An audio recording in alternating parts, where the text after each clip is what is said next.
ఇంకొకటి ఒక సాక్ష్యం. 3 విషయాలు మనం పాడుకుందాం. అయితే ఆరాధించక ముందు ఆ 3 విషయాలు మనము ఆరాధన రూపంలో ప్రకటించబడుటకు ముందు మనం ఒక వాక్యాన్ని ధ్యానించుకుందాం. 2 సమూయేలు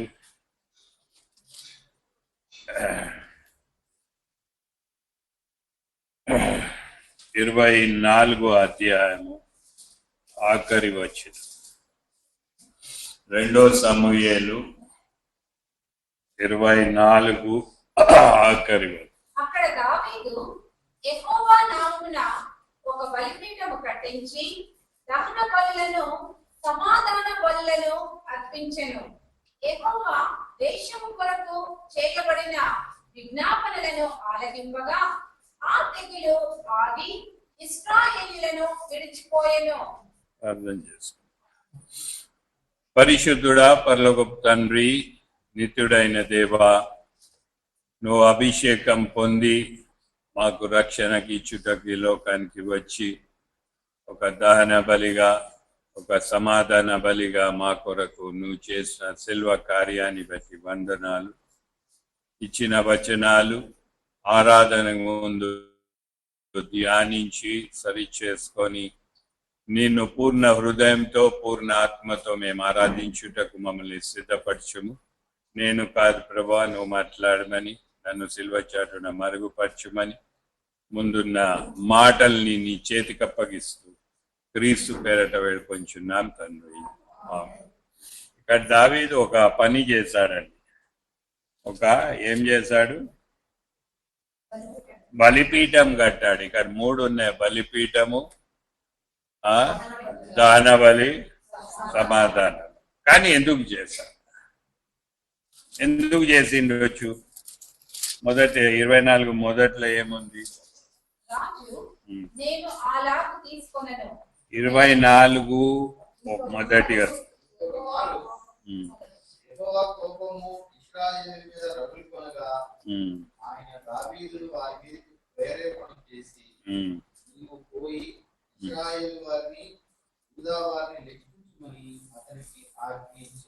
ఈ దహనబలి కట్టుట కారణము లెక్క పెట్టుట. కానీ అక్కడ మనం చదివినట్టయితే దేవుడే ప్రేరేపిస్తున్నాడు లెక్కబలి. అంటే దేవుడు శోధించగలుగుతాడా? యాకోబు 3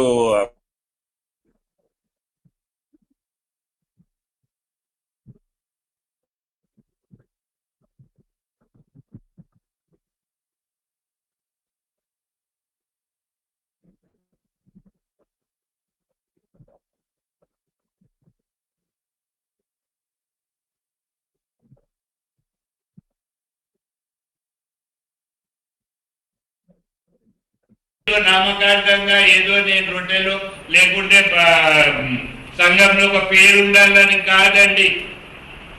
బాప్తిజం ఒక రిలేషన్షిప్ విత్ గాడ్. దేవుడు నిన్ను ప్రతి కార్యంలో విజయం ఇచ్చుటకు, శోధనలు వచ్చేవి సాతానునికి గెలుపుగా మార్చుకోవాలని ఈ వాక్యం బట్టి. అయితే మనం ఇక్కడ గమనించాల్సింది ఏమంటే, దావీదు మహారాజు సాతానుడు ప్రేరేపించినప్పుడు అక్కడ విజయం పొందాడు, ఇక్కడ ఓడిపోయాడు. మన ఆత్మీయ జీవితంలో అది జరుగుతుందండి. మనం విజయం పొందుతాం. సాతాను ఇమీడియట్లీ నేను ఎట్లా ఓడగొట్టాలని అదే చేశాడు. అరే, నేను ఓడిపోయినా, నేను విజయం పొందాల, ఆ యొక్క కచ్చి, ఆ యొక్క పట్టుదల, అవన్నీ మనకు సాతానులో నుంచి వచ్చాయి. మనం ఒకరి ద్వారా ఓడిపోతే దాన్ని తిరిగి ఎట్లా గెలవాలా, ఎట్లా పై చేయాలా, అది సెకండరీ థింగ్ కాదని. శోధనల మీద మనం శోధనల మీద విజయం పొందాలంటే దేవుణ్ణి ఆధారం చేసుకోవాలి. శోధనలు వచ్చినప్పుడు దేవుని కొరకు దేవుని తట్టు తిరగాల. అయితే దావీదు మహారాజు ఏం చేశాడు? శోధన వస్తేనే ఆయన లెక్క పెట్టు, ప్రజల్ని లెక్క పెట్టు, దేవుని మాటను కూడా కాదనలేదు. మనం కింద చదువుకున్నట్టయితే ఏమంటాడండి యోవాబు, అరే అట్లా చేయకూడదు దేవుని బట్టే కదా అన్న లెక్క చేయలేదు. మన ఆత్మీయ జీవితంలో సాతాన్ని ఓడగొట్టినప్పుడు తిరిగి అతడు విజయం పొందినకు ఏదో ఒకటి ప్రేరేపిస్తాడు. యోవాబు చెప్పిన మాటలు విని ఉంటే ఆయనకి నష్టం జరగకపోతుండే. చాలా మంది దేవుని యొక్క మాటల్ని వినకుండా తప్పిపోతారు. ఆ తప్పిపోయి తిరిగి సరి చేసుకొనుటకు మనకు ఒక తరుణం ఇస్తాడండి. దేవుని కృప ఎంతో గొప్పది. దావీదు ఎంత తప్పు చేసినా, సాతాను బట్టి ప్రేరేపించబడిన దేవుని ఆజ్ఞ ద్వితీయోపదేశకాండం 10 ఉన్నదాన్ని పక్కకు పెట్టినా తన ప్రజల్ని ఇచ్చేయాలని చాలా విర్రవీగిన, నాకు ఇంత జనం ఉంది. అక్కడ చూడండి ఆయన యొక్క ఆలోచనలు ఇక్కడ రాయలేకున్నా లోతుగా మనం గమనించేస్తే ఆయన శోధన వచ్చినప్పుడు ఆయన శోధన దేని ద్వారా పొందాడండి? నేత్రాశ, శరీరాశ, జీవమడం. అదే క్రీస్తు శోధన వచ్చినప్పుడు కూడా నేత్రాశ, శరీరాశ, జీవబ్రహ్మం ఉందండి. మీరు మత్తయిలో చదవండి. ఆయన బాప్తిజం తీసుకొని బయటికి వస్తేనే ఏం చెప్పినాడు? నీకు ఆహారం ఇస్తా, శరీరాశ. మళ్ళీ ఎక్కడ తీసుకుపోయినాడు? ఎత్తైన స్థలం చూడు, నేత్రాశ. తర్వాత నువ్వు కింద పడినా ఎత్తుకుంటారు. అంటే ఆ యొక్క జీవబ్రహ్మం ఏం కాదులే దేవుడు లేకున్నా నాకు దేవుడు ఇచ్చేస్తాడు అని మన మీద మనము నమ్మకం పెట్టుకుంటాం. దావీద్ మహారాజ్ అదే పని చేశాడు. అక్కడ యోవాబు చెప్పినా వినకుండా లెక్క పెట్టారు. చేంజ్ చేసేస్తాం, ఆల్టరేషన్ చేసేస్తాం. ఈరోజు సంఘాలను చూడండి మీరు, ఎన్నో సంఘాలు ఉన్నాయి. అక్కడ సంఘాలు అడ్వర్టైజ్మెంట్ ఎక్కువ అయిపోయింది. దేవుని యొక్క క్రమంని పక్కకు పెట్టారు. అదే దావీద్ మహారాజు దేవుని యొక్క క్రమాన్ని పక్కకు పెట్టి లెక్క పెట్టాడు. మీరు చూడండి పెద్ద పెద్ద సంఘాలు, వాళ్ళ అడ్వర్టైజ్మెంట్స్, వాళ్ళ మ్యూజిక్, వాళ్ళ డ్రెస్సింగ్, వాళ్ళ వాకింగ్. అందుకే సంఘాలు అడ్వర్టైజ్మెంట్ చేసుకున్నారు, దేవుని క్రమం నుంచి తప్పిపోయారు. దావీద్ మహారాజు కూడా ఆ సమయంకు, ఆ శోధనకి, సాతానికి విజయం ఇచ్చుటకు ఆయన కూడా సాతానికి ముందు విజయం పొందాడు. కానీ సాతాను వదులుతాడా? వదిలాడు. తిరిగి తప్పు చేయడానికి వాడిని వదిలిపెట్టకుండా తప్పు చేపించాడు. మన యాత్రా జీవితంలో ప్రతి సమయం మందు మనం తప్పు చేస్తున్నాం. ఆయన కృపగల దేవుడు, ఆయన దయగల దేవుడు. అందుకే లామెంటేషన్ లో 3 విలాప వాక్యాలు 3:22-23 చదివితే ఆయన కృప గురించి, ఆయన దయ గురించి మనకి ఇయ్యబడిందండి. ప్రతి దినము అని ఉంటారు, కానీ ఇంగ్లీష్ లో అక్కడ అట్లా ప్రతి దినం అని కాదు, ఎవ్రీ మార్నింగ్. ప్రతి దినము దేవుడు మనకు ఒక ఛాన్స్ ఇస్తున్నాడు. ఆయన ఫెయిత్ఫుల్నెస్ మనకు చూపిస్తున్నాడు, ఆయన కృప మనకి చూపిస్తున్నాడు, ఆయన దయ మనకు చూపించిస్తున్నాడు. మనం పాపంలో ఉండగానే, రోమా 5 అనుకుంటా, పాపంలో ఉండగానే ఆయన మనల్ని ప్రేమించి వెదికి రక్షించాడు. అంత గొప్ప దేవుడు మనకు ఉన్నప్పుడు మనం ఆయనను స్తుతించాలి, ఆయనను గణపరచాలి. బలిపీఠము సమర్పణ అండి. బలిపీఠం ఒక వాగ్దానం. బలిపీఠం దేవునితో సంభాషణ, సమాధానం ప్రజలతో నుండి మనం బల్లలో వేయుట. మనము లేవీలో చూద్దాం 1, 2, 3, 4, 5 వరకు ప్రతి ఒక్కటి దేవుడు వివరించాడు. అది ఎల్లప్పుడూ ఉండాలట. లేవి 6లో ఆ యొక్క అగ్గి ఎప్పుడు it should always be burning. మన ఆత్మీయ జీవితంలో మనం ఎప్పుడు దేవుని గురించి పాపాన్ని కాల్చి వేయాల. అయితే ఇక్కడ ఏమైంది, ఎప్పుడైతే లెక్క పెట్టాడో అప్పుడు దేవుడు ఏం చేశాడు, ఒక దూతను పంపించి నాశనం తెచ్చాడు. ఎంతో మంది మరణించారు. ఒక తప్పుడు నిర్ణయం బట్టి మనం దేవునికే కాదు మన కుటుంబీకులకు కూడా నష్టం చేస్తాం. ఆయన ఏం చేశాడు, క్షమాపణ కోరాడు. దావీదు మహారాజు క్షమాపణ కోరినప్పుడు ఆ యొక్క తెగుల నుంచి దేవుడు రిపెంట్, మారు మనసు. రిపెంట్ అంటే ఒకసారి నేను చదివాను భగత్ సింగ్ బుక్ లో. రిపెంట్ అంటే అబౌట్ టర్న్. నీ స్థితి నుంచి నువ్వు తిరగాల, నీ స్థితి నుంచి నువ్వు మారాలా, నువ్వు స్థితి నుంచి నీ పాప స్థితి నుంచి లోతుగా రిపెంట్ కావాలా. అవును ప్రభా, చీదరించుకోవాలా పాపాన్ని. అది మారు మనసు. మనసు మారాలా. ఆ మనసు మారేదే కాకుండా దేవుని యొక్క క్రియలు మనలో చూపియాల. దావీదు మహారాజు అంతకు ముందు మనం చూసినట్టయితే 18, 19 ఎక్కడో ఆయన స్తుతిస్తాడు దేవుడు, కానీ ఆఖరికి వచ్చే లోపల ఆయన తప్పు చేస్తాడు.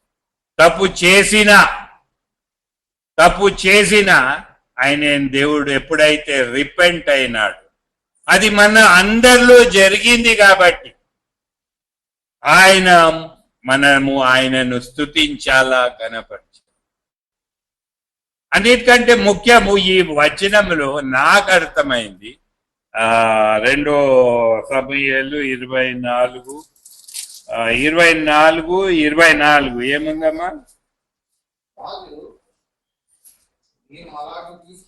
నాకు 24:16 అయితే దూత యెరూషలేము పైని హస్తము చాపి నాశనము చేయబోయినప్పుడు యెహోవా ఆ కీడును గూర్చి సంతాపమొంది, అంతే చాలును, నీ చెయ్యి తీయమని జనులను నాశనము చేయ దూతకు ఆజ్ఞ ఇచ్చెను. యెహోవా దూత యెబూసీయుడైన అరోనా యొక్క కళ్ళము దగ్గర ఉండగా దావీదు జనులను నాశనము చేసిన దూతను కనుగొని యెహోవాను ఈలాగు ప్రార్థించెను, చిత్తగించుము, పాపము చేసిన వాడను నేనే, దుర్మార్గముగా ప్రవర్తించిన వాడను నేనే. గొర్రెల వంటి వీరేమి చేసిరి, నన్నును నా తండ్రి ఇంటి వారిని శిక్షించుము. ఇక్కడ దావీదు మహారాజు రిపెంట్ చేసి మారు మనసు పొందుతాడు, పశ్చాత్తాపం పొందుతాడు. అప్పుడు దేవదూత ఎక్కడుందండి? దేవదూత ఎక్కడుంది? ఇప్పుడే చదివారు. కళ్ళము దగ్గర ఉంది. కళ్ళం ఏం సూచిస్తుంది? కళ్ళం అంటే సపరేషన్ చేస్తుంది. అది బియ్యం కావచ్చు, గోధుమలు కావచ్చు, ఆ పొట్టును సపరేట్ చేస్తుంది. మన యాత్రా జీవితంలో కూడా మనము సపరేషన్ కావాల పాపము నుంచి. ఆ కళ్ళం దగ్గరకు వచ్చి దేవుని దగ్గర ఒప్పుకొని, ఆ యొక్క కళ్ళం దగ్గర ఎలాగైతే పొట్టును గింజను సపరేట్ ఎట్లా చేస్తారో అట్లా మనము ఆత్మీయ జీవితంలో సపరేట్ కావాలి. పాపపు జీవితం నుంచి అది అయిన వాళ్ళే దీన్ని ఆరాధించగలరు. అయిన వాళ్ళే స్పెసిఫిక్ గా నేను అంటాను, చర్చికి వచ్చే వాళ్ళు కాదు. ఎలాగైతే ఆ దేవదూత కళ్ళం దగ్గర నిలబడింది, చాలా మంది ఓవర్లుక్ చేస్తారు. నేను కూడా ఎన్నోసార్లు చదివినా, నేను రాత్రి చదివా, సడన్ గా నాకు ఏమిది కళ్ళెం. Separation is important. దూరంగా ఉండుట, పాపములో ఎన్ని శోధనలు వచ్చినా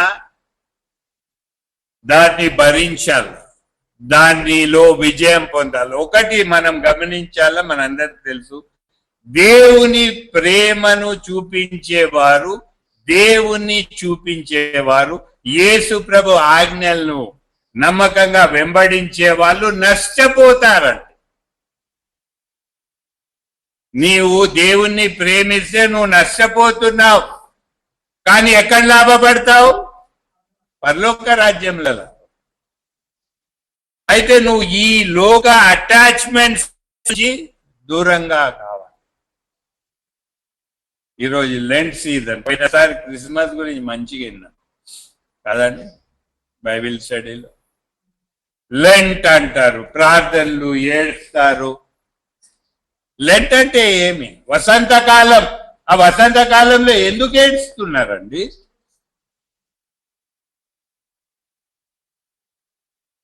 అదొక పెద్ద హిస్టరీ, చాలా మందికి తెలియదు. Lent, Easter. ఈస్టర్ అనే పదం ఒకటే ఉంది బైబిల్లో. లెంట్ ఎక్కడన్నా ఉందా? లెంట్ చేసే వాళ్ళని ఒకసారి జ్ఞాపకం చేస్తాను. మా ఇంట్లో అయితే అబ్బా ఒక లెంటోల్తో నేను సంసారం చేస్తాను. అఫ్ కోర్స్ అది చేయాలని. అంటే నేను అనేది ఏమంటే, మనము ఆచారాలను కాదండి, దేవుని వాక్యము, దేవుని వాక్యంలో ఉండే సత్యము, ఆయన మన కొరకు చేసే శిల్వ కార్యము, ఆ శిల్వ కార్యములో మనం ఇచ్చిన సాక్ష్యము, ఆ సాక్ష్యాన్ని సరిగ్గా నిలబెట్టుట, దాని ద్వారా ఆయన దగ్గరకు వచ్చి ఆరాధించుట.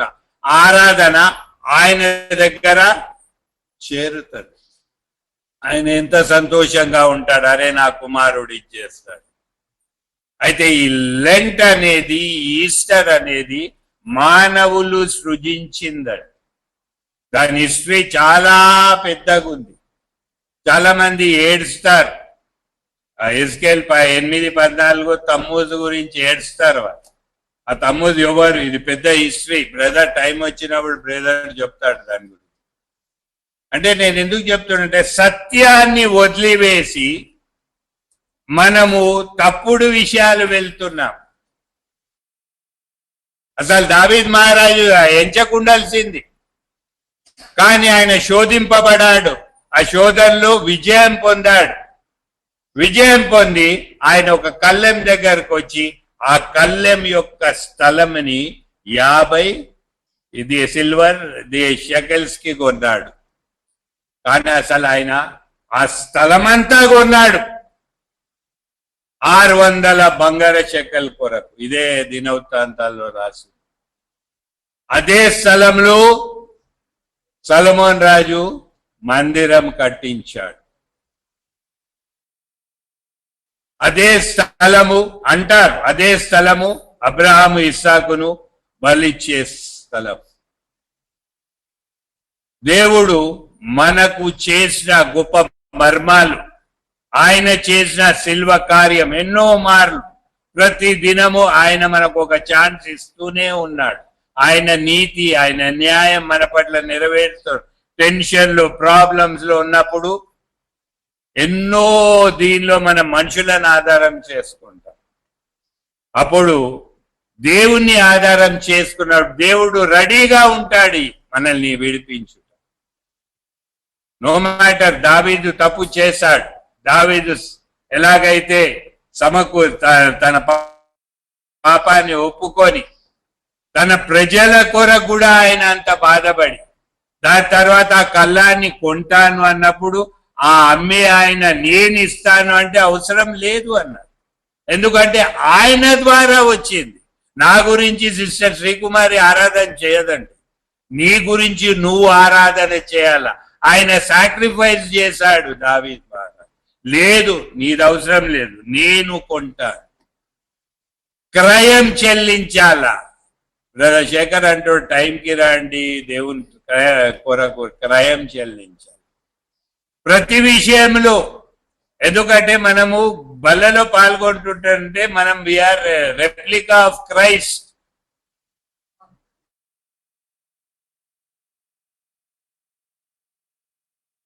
ఇచ్చినప్పుడు ఆయనను మనము స్వీకరించినప్పుడు, దావీద్ మహారాజు వలె మనం పాప క్షమాపణ పొందినప్పుడు, లోకం నుంచి సపరేట్ చేయబడినప్పుడు, ఆయనను మనల్ని చూపించాలంటే ఆయనతో మనకు సరైన సత్సంబంధాలు. మనం ఖాళీ కావాల. దహన బలి ఆయన మన కొరకు అంతా ఖాళీ అయిపోయాడు, ఆయన చేసేశాడు. దాని జ్ఞాపక రూపంగా మనము సరి చేసుకొని ఖాళీ ఆయనతో నింపబడి, ఆయన ఆత్మతో నింపబడి ఆయనను ఆరాధించాల.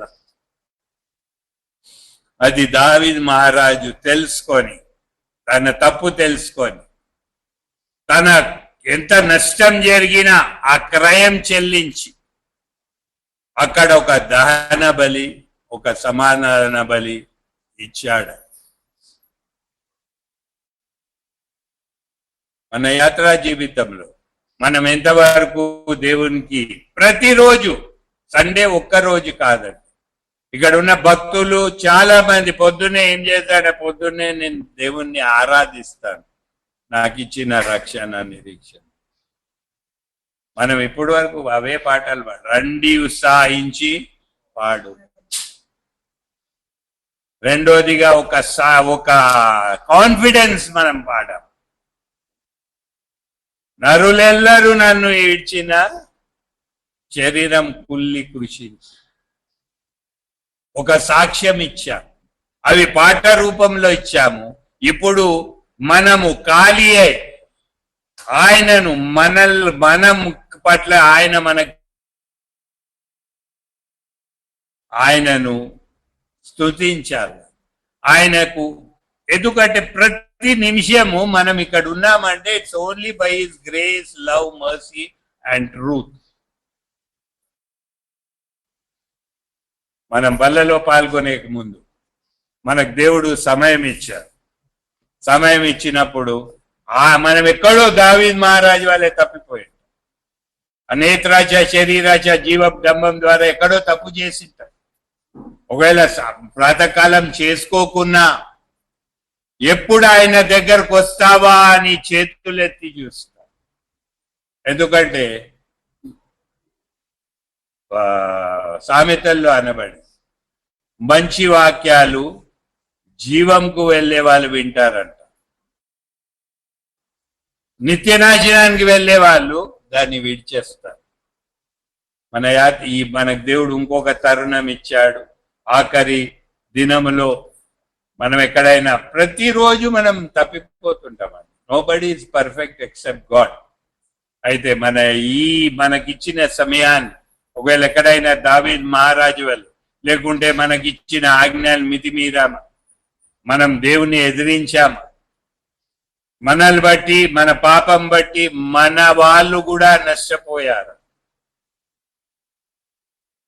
మనం కూడా ఎన్నో సంతోషపెట్టుటకు మనం తప్పు చేస్తాం. అయితే ఆ సంతోషపెట్టిన వాళ్ళు బాగానే ఉంటారు, నష్టపోయేది మనము, మన వాళ్ళు. ఎందుకంటే మనం చూస్తాం ఎన్నో సమయం. నేను ఇప్పుడు కూడా మా అమ్మ మాట ఒక జ్ఞాపకం. మా అమ్మ చాలా కాయలో ఉన్నప్పుడు మా అన్నని పిలిచి అందరు రాండి అన్నప్పుడు మేము వచ్చాం. మా అమ్మ ఒకటే చెప్పింది, ఈరోజు నేను ఈ కాయల స్థలంలో ఉన్నా ఎందుకంటే మీ మధ్య సమాధానం లేదు, మీరు లోపట కొట్లాడుకుంటున్నారు. ఆ యొక్క ఇది నా మీద ఎఫెక్ట్ అయింది. అప్పుడు నేను, మా అన్న, మేమందరు సమాధాన పడినప్పుడు ఆమె తిరిగి కోలుకుంది.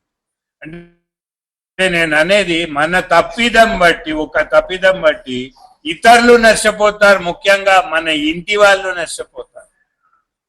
మన కొరకే కాదు, మన ఇతరుల కొరకు మనం ఎక్కడైనా నష్టం చేసింటే దేవుని మనల్ని క్షమాపణ అడిగినప్పుడు దేవుడు తప్పకుండా మనల్ని సమకూరుస్తాడు. అయితే బల్లలో పాల్గొనేకము మనం దావీదు మహారాజు వలె ఎక్కడైనా సాతానుడు ప్రేరేపించిన దానికి అతడు విజయం పొందాలని సాతాన్ని, దావీదును ప్రేరేపించినప్పుడు ఎంత నష్టపోయారు, ఎంతో మంది చనిపోయారు. ఎప్పుడైతే ఆయన కళ్ళెం దగ్గర వచ్చి ఆయన సరి చేసుకున్నప్పుడు అప్పుడు దేవుడు ఆయనను సమకూర్చాడు. అంతేకాకుండా ఆయన అక్కడ ఒక బలిపీఠము కట్టాడు. బలిపీఠము అనేది ఒక బర్నింగ్ ప్లేస్ అంటారు, ఆల్టర్. అయితే మనం ఆలోచించి దేవుణ్ణి ఆరాధిద్దామండి. దేవుడి వాక్యాన్ని దీవించు.